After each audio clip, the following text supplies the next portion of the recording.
avec toi, elle paraît si belle. Il était le roi incontesté du rock français. Des stades pleins à craquer, des millions de disques vendus, une aura qui semblait éternelle. Johnny Hallyday, c'était la voix d'une génération, une légende vivante, un mythe national. Mais derrière les projecteurs, la vérité est bien plus sombre. Addiction, excès, disputes familiales et même des secrets qui continuent d'empoisonner son héritage longtemps après sa mort. Comment un homme adulé, célébré comme un dieu, a-t-il pu cacher tant de zones d'ombre ? L'histoire de Johnny n'est pas seulement celle d'un chanteur, c'est aussi celle d'un combat intérieur, d'un empire fissuré par ses propres démons. Mais pour comprendre, il faut revenir au tout début. Johnny Hallyday n'est pas né Johnny. Le 15 juin 1943, à Paris, il voit le jour sous le nom de Jean-Philippe Smet. Son père disparaît très tôt, sa mère travaille sans cesse et le confie à sa tante Hélène. L'enfant grandit entouré de ses cousines, Lee et Desta, mais marqué par une absence fondamentale, celle des parents. Cette blessure intime, il la transformera en une énergie débordante, en une quête infinie d'amour et de reconnaissance. À l'adolescence, il découvre Elvis Presley. Un choc, une révélation. La guitare électrique, la voix rauque, le charisme animal d'Elvis ouvrent à Jean-Philippe un univers nouveau. Encouragé par sa cousine Lee, il commence à se produire dans de petites salles parisiennes. C'est aussi Lee qui le met en contact avec son beau-frère, Lee Hallyday, mari de sa cousine Desta. De ce nom naîtra son pseudonyme. Dès lors, Jean-Philippe Smet disparaît pour laisser place à Johnny Hallyday. La légende était née. En 1960, son premier grand succès, Souvenir, Souvenir, l'impose comme le visage du rock'n'roll français. À la télévision, ses déhanchés provoquent des cris d'enthousiasme et des scandales moraux. Pour la jeunesse d'après-guerre, Johnny est une bouffée de liberté. On le surnomme l'Elvis français. Très vite, il devient l'idole des jeunes, la figure qui incarne la rébellion douce, l'envie de vivre vite et fort. Les années 1960 sont celles de la frénésie. Johnny enchaîne les tubes, Retiens la nuit 1961, L'idole des jeunes 1962, Le pénitencier 1964. Chaque chanson devient un hymne pour une génération. En 1965, son mariage avec Sylvie Vartan fascine la France entière. Ensemble, ils forment le couple glamour par excellence, deux stars sous les projecteurs, entre passion, rivalité et drame intime.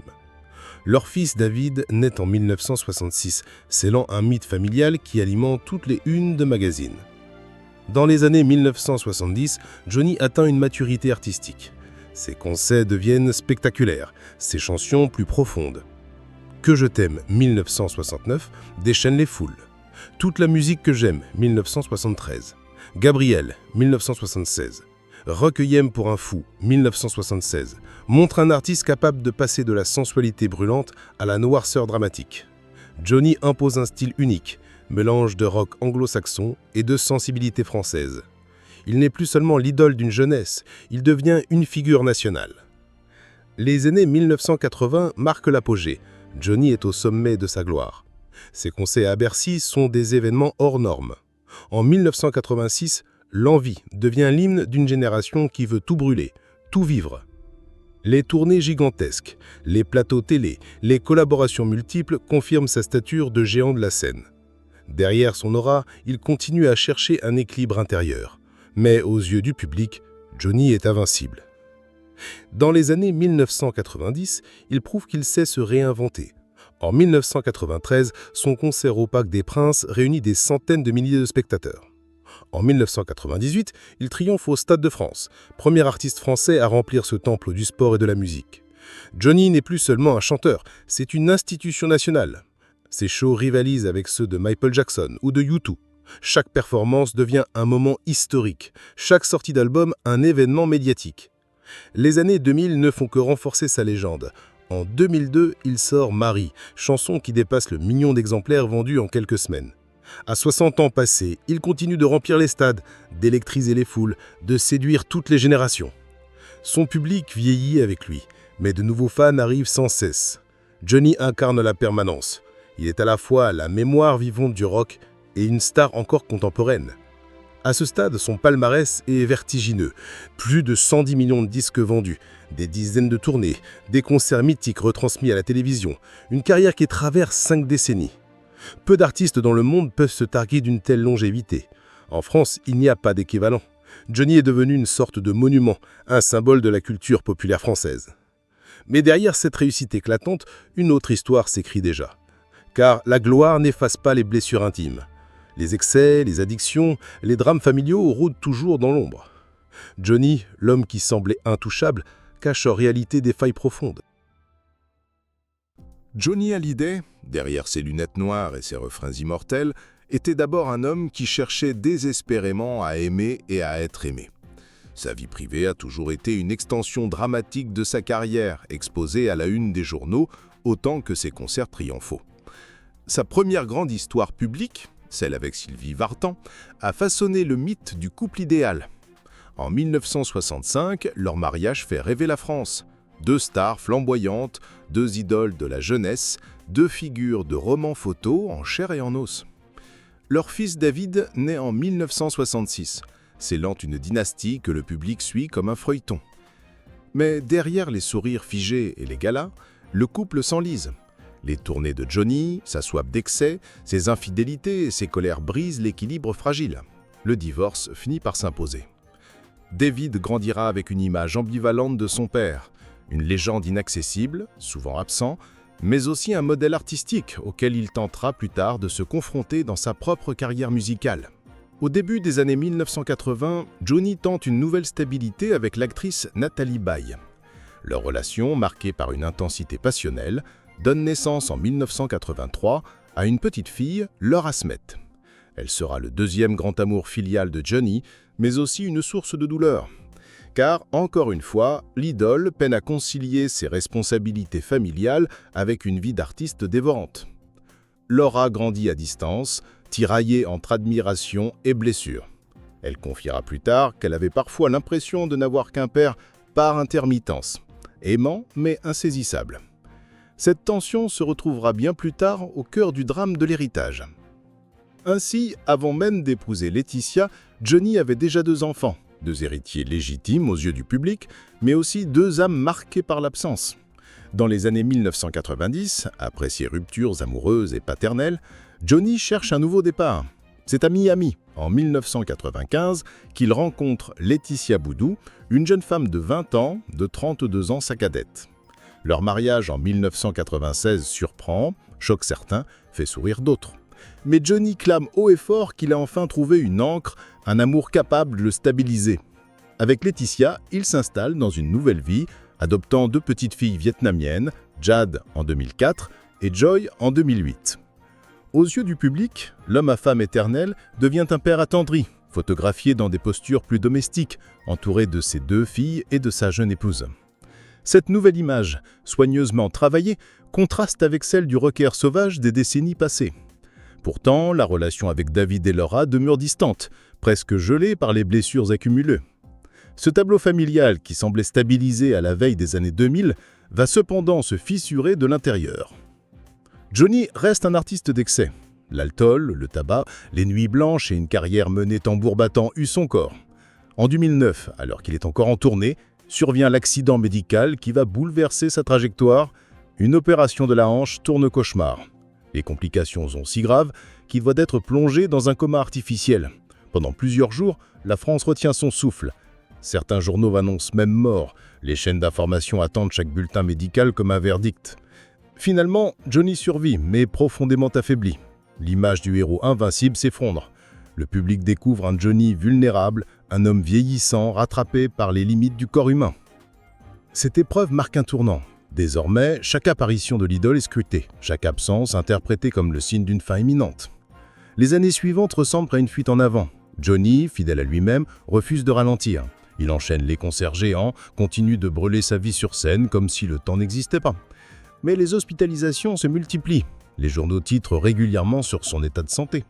Et en mars 2019, la sentence tombe. Johnny annonce qu'il souffre d'un cancer du poumon. La nouvelle frappe la France comme un coup de tonnerre. Pour des millions de fans, c'est un séisme. Pour les médias, c'est le début d'un feuilleton suivi au jour le jour. Chaque photo volée, chaque apparition publique devient une preuve, un indice sur la gravité de sa maladie. Malgré tout, Johnny refuse de céder. Entouré de ses musiciens, il entre en studio et enregistre son ultime album, « Mon pays, c'est l'amour ». Sa voix est parfois voilée, fatiguée, mais l'émotion transcende chaque note. Lorsque le disque sort, après sa mort, il se vend à plus de 700 000 exemplaires en une semaine, un record absolu. Ce succès posthume devient un testament artistique, un cri d'amour adressé à son public. Le 5 décembre 2017, Johnny Hallyday s'éteint à 94 ans dans sa maison de Marne-la-Coquette auprès de Laetitia et de leurs 2 petites filles. La France entière est sous le choc. 3 jours plus tard, des centaines de milliers de personnes descendent sur les Champs-Élysées pour un dernier hommage. La cérémonie à l'église de la Madeleine, retransmise en direct, réunit près de 15 millions de téléspectateurs. Le président Macron, présent avec son épouse, prononce des mots qui résonnent. « Il faisait partie de nous-mêmes ». Les images du cercueil porté sur une Harley-Davidson, escorté par une armée de bikers, de la foule entonnant ses chansons, sous le froid de décembre, marquent l'histoire. Jamais depuis la mort de figures politiques majeures, la France n'avait connu un tel deuil national. Johnny n'était pas seulement un chanteur, il avait été une mémoire collective. Mais à peine le choc émotionnel retombé, une nouvelle onde de choc surgit. Quelques semaines après les funérailles, on découvre le testament de Johnny, rédigé en 2014 aux États-Unis. Et ce document bouleversait tout. L'ensemble du patrimoine, droits d'auteur, biens immobiliers, collections, est légué à Laetitia et à leurs 2 petites filles adoptives, Jade et Joy. Ces 2 aînés, Laura Snet et David Hallyday, en sont exclus. La nouvelle explose comme une bombe. Pour beaucoup, c'est une trahison insupportable. Pour Laura et David, c'est une double douleur. Perdre un père et découvrir qu'il les a effacés de ses dernières volontés. Commence alors une guerre judiciaire et médiatique sans précédent. Pendant des mois, la presse s'empare du sujet, les avocats multiplient les déclarations, les talk-shows se divisent, les fans eux-mêmes s'opposent. Certains défendent Laetitia, veuve courageuse qui protège ses 2 petites filles, d'autres prennent fait et cause pour les enfants biologiques, accusant la nouvelle épouse d'avoir manipulé un homme affaibli. La France se passionne pour cette bataille d'héritage, baptisée la guerre des clans. En parallèle, d'autres révélations entachent encore la légende. On découvre que Johnny laisse derrière lui plus de 30 millions d'euros de dettes. Villa en Californie, Harley-Davidson par dizaines, costumes de scène extravagants. Malgré des revenus astronomiques, l'idole a vécu au-dessus de ses moyens. L'image du colosse intouchable se fissure davantage. Aux yeux du public, Johnny apparaît soudain comme un homme faillible, incapable de gérer son empire. Les tabloïds ajoutent à cette tempête en exhumant les vieilles histoires, ses liaisons multiples, ses excès d'alcool, ses colères parfois violentes. Des témoignages d'anciens proches évoquent un Johnny généreux mais imprévisible, capable d'élans de tendresse comme de crises destructives. Rien n'est totalement confirmé, mais le vernis craque. La figure du père aimant, du mari fidèle vacille à son tour. Finalement, en 2020, un accord judiciaire met fin à la bataille. Laetitia conserve la majorité du patrimoine, mais verse une compensation à Laura et reconnaît certaines demandes symboliques de David. Sur le plan légal, le dossier est clos. Mais les blessures familiales, elles, restent béantes. Ainsi, la dernière décennie de Johnny résume toute son existence, entre gloire et chaos, amour et conflit, triomphe et faillite intime. Sa mort a été un choc national, mais son héritage a ouvert une boîte de Pandore où se mêlent rancune, dettes, secrets et divisions. Et paradoxalement, plus les scandales s'accumulaient, plus la légende grandissait. Les disques continuent de se vendre, les concerts d'être rediffusés, les objets personnels atteignent des prix fous aux enchères. Johnny, dans ses excès comme dans ses failles, est devenu éternel. La mort de Johnny Hallyday a ouvert une plaie qui, même des années plus tard, ne s'est jamais complètement refermée. Car si les hommages populaires ont montré l'immense amour du public, les scandales et les conflits familiaux ont terni l'image du héros national. Les conséquences, tant émotionnelles que sociales, sont multiples. D'abord, il y a la fracture entre les fans. Pendant des décennies, Johnny avait su unir les générations, des adolescents des années 1960 aux retraités des années 2000. Mais après sa disparition, ses admirateurs se sont divisés. Certains défendent bec et ongle la mémoire de l'idole, refusant toute critique. D'autres, au contraire, estiment que la vérité doit être dite. Derrière les paillettes, il y avait un homme destructeur, parfois violent, souvent égoïste. Les réseaux sociaux deviennent l'arène où s'affrontent ces visions opposées. Ensuite, il y a la douleur intime de sa famille. Laetitia, soudain projetée au premier plan, incarne la veuve courageuse pour certains, la manipulatrice pour d'autres. Laura et David, eux, se présentent comme les enfants trahis, privés non seulement de l'héritage, mais aussi d'un père qui, dans ses dernières volontés, les aurait écartés. Les interviews, les lettres ouvertes, les interventions publiques créent un climat délétère où chaque mot devient une arme. Ce conflit familial, exposé à la une de tous les journaux, agit comme une mise à nu de la légende. Pour Johnny lui-même, les dernières années furent une oscillation permanente entre grandeur et fragilité. Malgré la maladie, il a tenu à monter sur scène, à chanter encore, comme si la musique était sa façon de nier la mort. Certains témoins racontent qu'il avait peur de disparaître dans l'oubli, que son angoisse d'enfant abandonné le rattrapait. D'autres disent qu'il voulait prouver, jusqu'au bout, qu'il restait le boss. Dans les coulisses, il apparaissait amaigri, épuisé, mais sur scène, il retrouvait une force presque mystique. Cette dualité entre l'homme souffrant et l'artiste incandescent est au cœur de l'émotion collective. Le climax de ce paradoxe s'est joué lors de ses funérailles nationales. Les images sont gravées dans la mémoire collective. Les bikers escortant le cercueil, les fans chantant « Que je t'aime » en pleurs, les personnalités politiques rassemblées aux côtés du peuple. Ce moment de communion, rare dans une société fragmentée, a fait de Johnny bien plus qu'un chanteur. Il est devenu un repère symbolique, une figure à laquelle chacun pouvait rattacher un souvenir personnel, une émotion intime. Mais ce climax portait aussi une part de tragédie. Derrière l'unité apparente, la discorde familiale couvait déjà. Sur le plan artistique, l'héritage musical de Johnny connaît une seconde vie. Ses albums se vendent massivement après sa mort. Ses chansons résonnent dans les stades, dans les cérémonies, dans les soirées privées. Des artistes plus jeunes revendiquent son influence. Mais cette renaissance posthume s'accompagne d'une interrogation. Peut-on séparer l'artiste de l'homme? Faut-il célébrer le mythe sans évoquer les excès? La question divise critiques et mélomanes. Psychologiquement, la figure de Johnny illustre un paradoxe douloureux. Celui d'un homme qui a tout eu, la gloire, l'argent, l'amour du public, mais qui n'a jamais comblé le vide affectif de son enfance. Ses excès, ses colères, ses addictions apparaissent alors comme les symptômes d'une blessure jamais refermée. Ce constat, mis en lumière par les scandales posthumes, ajoute une dimension tragique à sa légende. Johnny n'était pas seulement une star, il était un homme en guerre contre lui-même. Pour le public, ce constat agit comme un miroir. Beaucoup voient en lui leurs propres contradictions. Le désir de réussir et la peur d'échouer, la soif de liberté et le besoin d'amour, la force apparente et la fragilité intérieure. C'est pourquoi la chute de Johnny, loin de détruire sa légende, l'a paradoxalement renforcée. En dévoilant ses failles, elle l'a rendu plus humain, donc plus proche, plus universel. Les conséquences juridiques et médiatiques de l'affaire d'héritage se sont apaisées avec l'accord de 2020. Mais sur le plan émotionnel, les cicatrices demeurent. Pour Laura et David, le sentiment d'injustice reste vivace. Pour Laetitia, l'étiquette de « veuve noire » continue de coller. Pour les fans, chaque nouvelle révélation, qu'il s'agisse d'une dette, d'un objet mis aux enchères, d'un témoignage d'un ancien proche, ravive la douleur.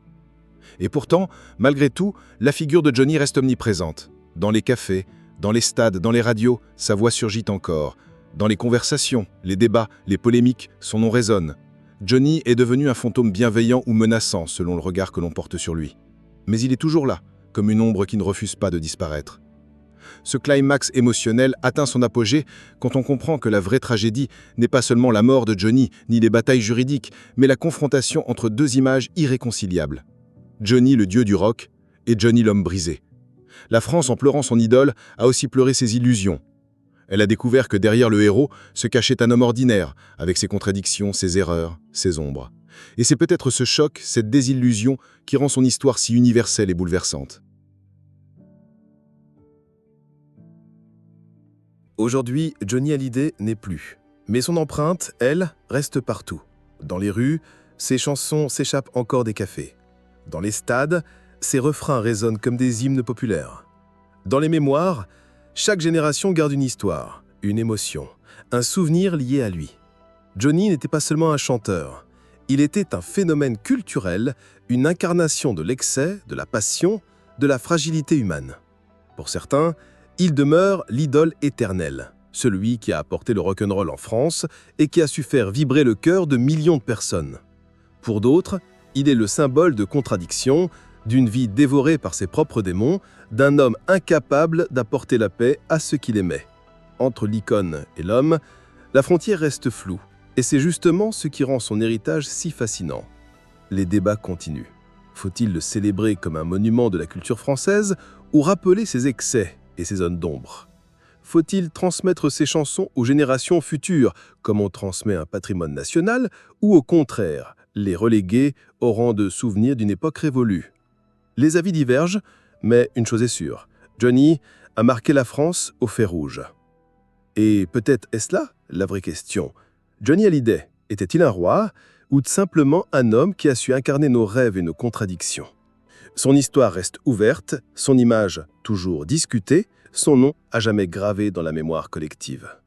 Mais la vérité a-t-elle vraiment été révélée? Ou cette histoire cache-t-elle encore des secrets que seuls les proches connaissent? Peut-être. Ne le saurons-nous jamais complètement. Ce qui est certain, c'est que Johnny, dans la lumière comme dans l'ombre, continue de vivre à travers ceux qui l'écoutent.